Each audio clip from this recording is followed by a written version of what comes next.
Argentina আর অস্ট্রিয়ার খেলা, এটা নিয়ে আর্জেন্টিনার ফ্যানরা অনেক চিন্তিত আছেন। কিন্তু ইতিহাস কি বলে আর আর্জেন্টিনার স্কোরটা কেমন হতে পারে অস্ট্রিয়ার সাথে, এটা নিয়ে আজকে আলোচনা করব। দেখেন, এই পর্যন্ত আর্জেন্টিনা অস্ট্রিয়া দুইবার মুখোমুখি হয়েছে। একটা ম্যাচে প্রীতি ম্যাচ, দুইটাই প্রীতি ম্যাচ ছিল, একটা 1980 সালে আর একটা 1990 সালে।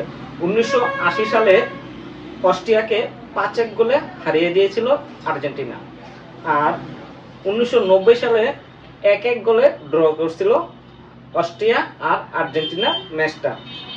তো গত 2022 সালের সেমিফাইনাল থেকে এখন পর্যন্ত মানে রানিং এই ওয়ার্ল্ড কাপে আর্জেন্টিনা ইউরোপের কোনো দেশের কাছে হারে নাই, ফুটবল দেশের কাছে হারে নাই।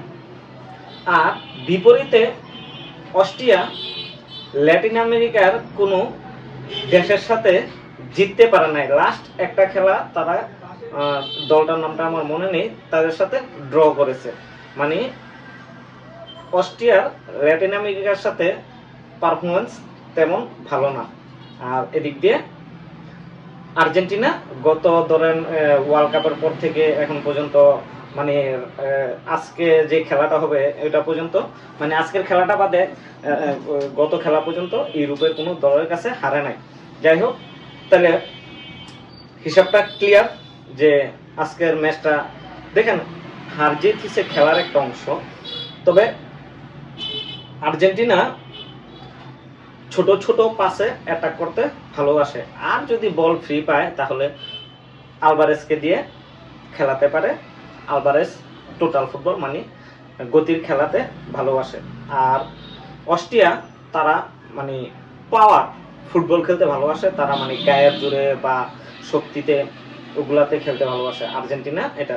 আর বিশেষ করে আর্জেন্টিনার কোচ স্কলোনি, সে কিন্তু অন্যান্য টিমের উপর নির্ভর করেই তার দলের খেলা সাজায়, এবং এটাই তার সবচেয়ে বড় ট্যাকটিস।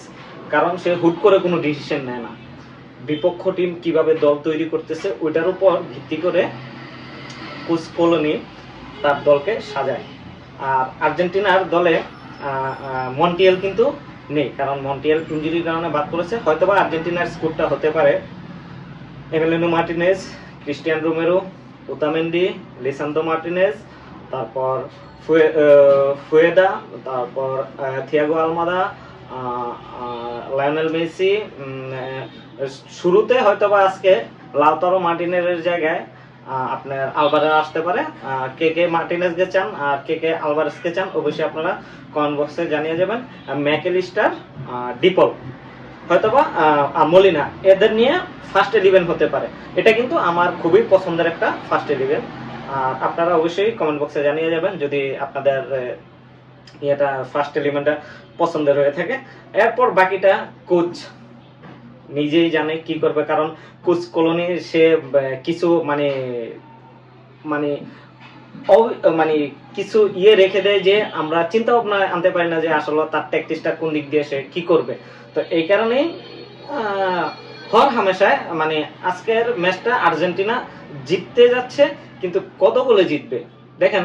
1 গোলে যদি জিতে জেতা, যদি 10 গোলেও জিতে জেতা, তারপরও দেখা যায় যে আসলে গোল পার্থক্যটা কতটুকু। তবে সব মিলিয়ে একটা ভালো ম্যাচ উপভোগ করতে যাচ্ছি আজকে বাংলাদেশ সময় রাত 11টায়। সবাই ভালো থাকবেন, সুস্থ থাকবেন।